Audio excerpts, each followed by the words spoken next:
ആദ്യത്തെ ഭാഗത്തിൽ നമ്മൾ 1 മാർക്കിൻ്റെ ചോദ്യങ്ങൾ ചർച്ച ചെയ്തു. ഇവിടെ നമ്മൾ 2 മാർക്കിൻ്റെ ചോദ്യങ്ങളാണ് പ്രധാനമായിട്ട് നോക്കുന്നത്. നമുക്ക് നേരെ ചോദ്യത്തിലേക്ക് പോകാം.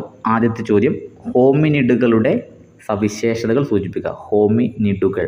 അപ്പോൾ ഹോമിനിഡുകൾ എന്ന് പറയുന്ന വിഭാഗം വരുന്നത് ആദ്യത്തെ അധ്യായത്തിലാണ്. ആദ്യത്തെ അധ്യായത്തിൽ മനുഷ്യൻ്റെ ആവിർഭാവം മുതൽ ആധുനിക ജീവിതം വരെയുള്ള ഒരു ഭാഗമാണ് ആദ്യകാല സമൂഹങ്ങൾ എന്ന് പറയുന്ന അധ്യായത്തിൽ പരാമർശിക്കുന്നത്. അതിൽ ഹോമിനിഡുകളുടെ 4 സവിശേഷതകളാണ് പ്രധാനമായിട്ട് സൂചിപ്പിക്കുന്നത്. ഒന്ന്, വലിപ്പം കൂടിയ തലച്ചോർ. വലിപ്പം കൂടിയ തലച്ചോർ ഉണ്ടായിരുന്നൊരു വിഭാഗമാണ് ഹോമിനിഡുകൾ. 2, ചുരുങ്ങിയ താടിയെല്ല്. ചുരുങ്ങിയ താടിയെല്ല് ഇവരുടെ ഒരു സവിശേഷതയാണ്. 3, ചെറിയ പല്ലുകൾ. ചെറിയ പല്ലുകൾ ഇവരുടെ മൂന്നാമത്തെ സവിശേഷതയാണ്.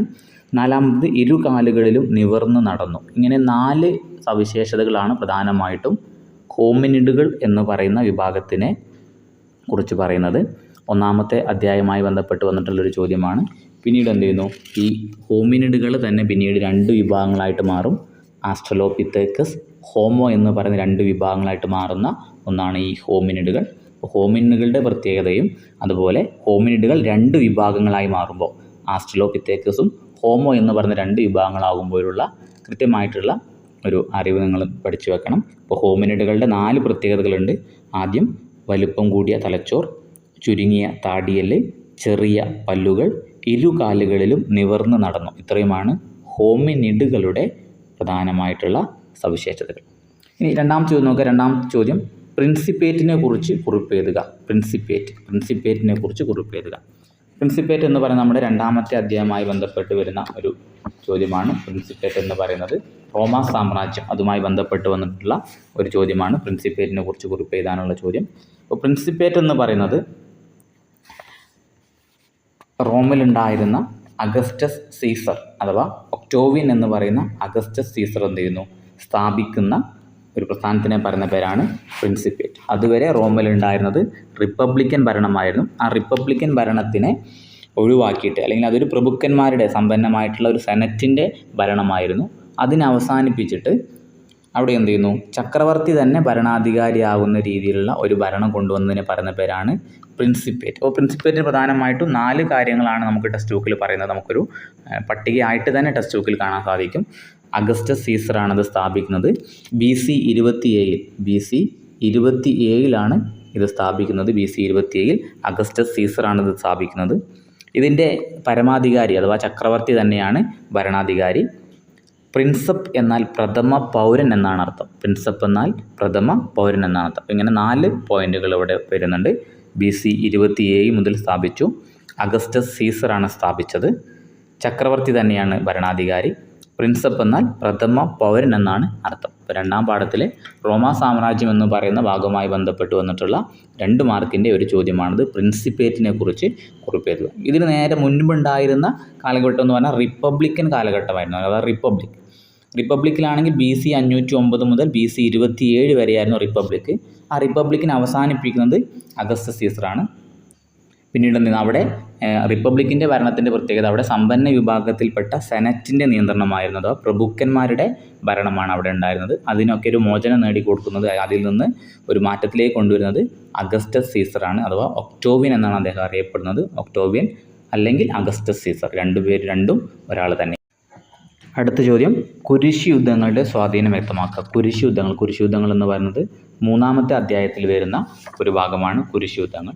അപ്പോൾ കുരിശ് യുദ്ധങ്ങൾ എന്ന് പറഞ്ഞാൽ 11 മുതൽ 13 നൂറ്റാണ്ട് വരെയുള്ള കാലഘട്ടത്തിൽ യൂറോപ്പിലുണ്ടായിരുന്ന ക്രൈസ്തവ മതവിശ്വാസികളും അറബ് രാഷ്ട്രങ്ങളും തമ്മിൽ നിരന്തരമായിട്ട് അവർ സംഘർഷത്തിൽ ഏർപ്പെടുന്നുണ്ട്.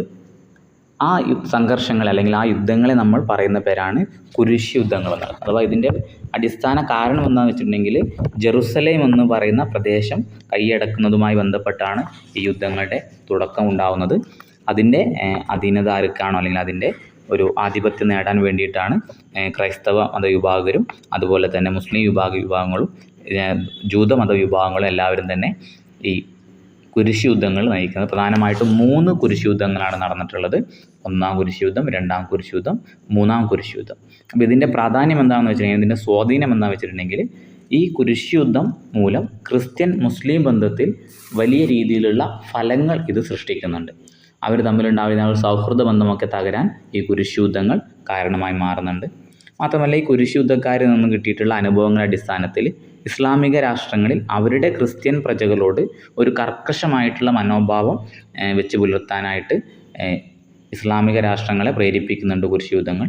അതുപോലെ തന്നെ കിഴക്കും പടിഞ്ഞാറും തമ്മിലുള്ള വാണിജ്യ ബന്ധത്തിൽ ഇറ്റാലിയൻ കച്ചവടക്കാരുടെ സമൂഹത്തിൻ്റെ ഒരു സ്വാധീനം വർദ്ധിപ്പിക്കാനും ഈ കുരിശ് യുദ്ധങ്ങൾ കാരണമാകുന്നുണ്ട്. കിഴക്കും പടിഞ്ഞാറും എന്ന് പറയുന്നത് ഏഷ്യയും യൂറോപ്പുമാണ്. ഏഷ്യയും യൂറോപ്പും തമ്മിലുണ്ടായ ഒരു കച്ചവട ബന്ധം ഉണ്ടായിരുന്നു. ആ കച്ചവട ബന്ധത്തിൽ എന്ത് ചെയ്യുന്നു?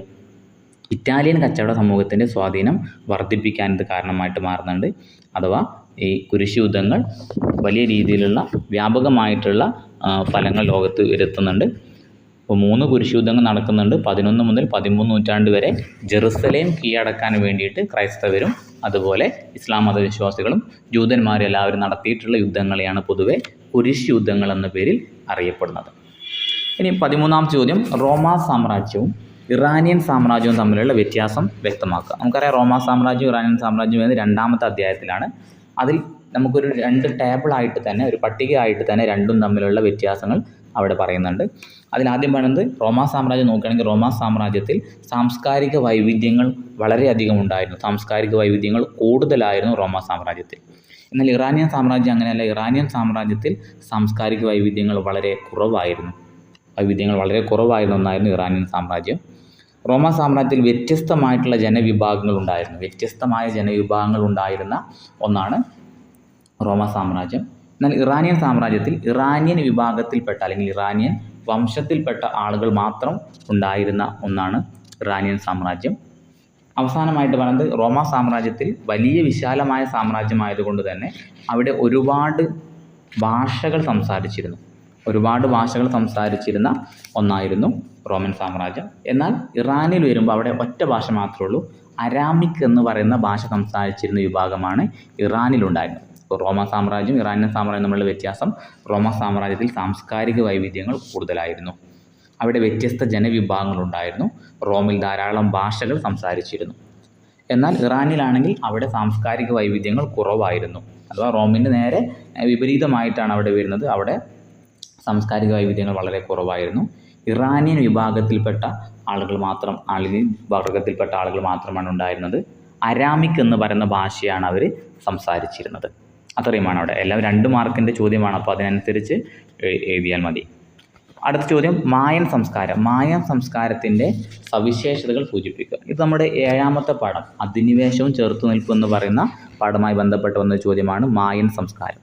മായൻ സംസ്കാരം എന്ന് പറയുന്നത് മെക്സിക്കോയിൽ ഉണ്ടായിരുന്ന ഒരു സംസ്കാരമാണ് മായൻ സംസ്കാരം. അവിടെയും 11-14 നൂറ്റാണ്ടുകൾക്കിടയിലാണ് ഈ ഒരു സംസ്കാരം രൂപം കൊണ്ടത്. അവിടെ അമേരിക്കയിൽ പ്രധാനമായിട്ടും 3 സംസ്കാരങ്ങളാണ് ഉണ്ടായിരുന്നത്. അതിലൊന്നാണ് മായൻ സംസ്കാരം. ആസ്ടെക്, മായൻ, ഇൻക, ഇത് 3ഉമാണ് അവിടെ പ്രധാനമായിട്ടുണ്ടായിരുന്ന ഏറ്റവും പ്രധാനപ്പെട്ട 3 സംസ്കാരങ്ങൾ. അപ്പോൾ അതിൽ മായൻ്റെ പ്രത്യേകതയാണ് ചോദിച്ചിട്ടുള്ളത്. മായൻ്റെ എന്ന് പറയുന്നത് കൃഷിയാണ്. ഈ സംസ്കാരങ്ങളുടെ 3 സംസ്കാരങ്ങളുടെയും മുഖമുദ്ര എന്ന് പറയുന്നത് കൃഷിയാണ്. അതിൽ മായൻ്റെത് ചോദിക്കുകയാണെങ്കിൽ അവിടെ ചോളം കൃഷി അവരുടെ സംസ്കാരത്തിൻ്റെ തന്നെ ഏറ്റവും മുഖമുദ്രയായിട്ട് കാണുന്ന ഒന്നാണ് ചോളം കൃഷി. അതുപോലെ എന്ത് ചെയ്യുന്നുണ്ട്, അവിടെ കൃഷിയിൽ കൂടുതലായി ഉൽപ്പാദനം നടക്കുമ്പോൾ അത് മിച്ചോൽപാദനത്തിലേക്ക് നയിക്കുകയും അത് മിച്ചോൽപാദനം പിന്നീട് കച്ചവടത്തിലേക്ക് വഴിതെളിക്കുകയും ചെയ്യുന്നുണ്ട്. അങ്ങനെ കിട്ടിയിരുന്ന വലിയ സമ്പത്ത് വെച്ചിട്ട് എന്ത് ചെയ്യുന്നു, അവർ വാസ്തുവിദ്യ, ജ്യോതിശാസ്ത്രം, ഗണിതശാസ്ത്രം തുടങ്ങിയിട്ടുള്ള മേഖലകളുടെയൊക്കെ എന്ത് ചെയ്യുന്നു, പുരോഗതിക്ക് വേണ്ടിയിട്ട് ചെലവഴിക്കുകയും ചെയ്യുന്നുണ്ട്. അതുപോലെ തന്നെ അവർക്ക് ചിത്രരൂപത്തിലുള്ള ഒരു എഴുത്തുവിദ്യ ഉണ്ടായിരുന്ന ഒരു വിഭാഗമാണ് ഈ പറയുന്ന മായൻ സംസ്കാരം. മായൻ സംസ്കാരം വരുന്നത് അമേരിക്കൻ ഭാഗങ്ങളിലാണ് വരുന്നത്. അതിന് പ്രധാനമായിട്ടുള്ള പ്രത്യേകത എന്ന് പറയുന്നത് മെക്സിക്കോയിലാണ് മായൻ സംസ്കാരം ഉടലെടുത്തത്. ചോളം കൃഷിയാണ് അവരുടെ സംസ്കാരത്തിൻ്റെ അടിത്തറ. ഏത് സംസ്കാരത്തിൻ്റെ അടിത്തറ ചോദിക്കുകയാണെങ്കിലും കൃഷി തന്നെയാണ്. അവിടെ മിച്ചോൽപാദനം ഉണ്ടാവുകയും അതുമൂലം അവർക്ക് അമിതമായിട്ട് കൂടുതൽ സമ്പത്ത് ലഭിക്കുകയും അത് മറ്റ് മേഖലകളിലേക്ക് അവർക്ക് ശ്രദ്ധ തിരിക്കാനായിട്ട് സാധിക്കുന്നു. വാസ്തുവിദ്യ, ജ്യോതിശാസ്ത്രം, ഗണിതശാസ്ത്രം തുടങ്ങിയ മേഖലകളൊക്കെ അവർ വികസിപ്പിച്ചു വരുന്നു. അതുപോലെ അവർക്ക് ചിത്രരൂപത്തിലുള്ളൊരു എഴുത്തുവിദ്യ കൂടി ഉണ്ടായിരുന്ന ഒരു വിഭാഗമാണ് ഇവർ.